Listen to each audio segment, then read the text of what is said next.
خوشا به حال تو، شهرها را غوغا کن، روز عزای او مرهمی به جراحت قلب علی بگذار.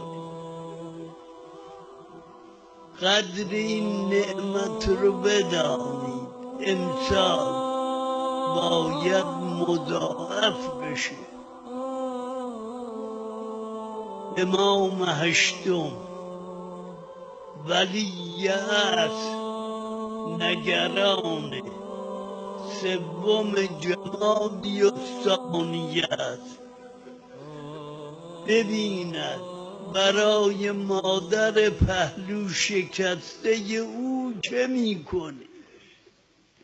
اگر مادرت از دستت بره، کسی مجلس ترحیمی براش بگیر، تا زنده ای فراموشش میکنی.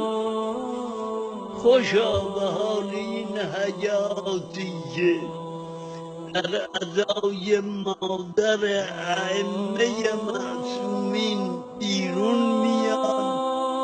سعادت برای اینها.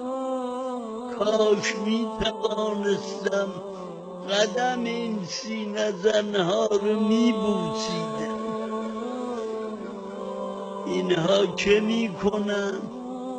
میگن یا امام زمان، اون قبر اگر ما پیدا نمی کنیم، اما اینجور به سر و سینه برای مادرت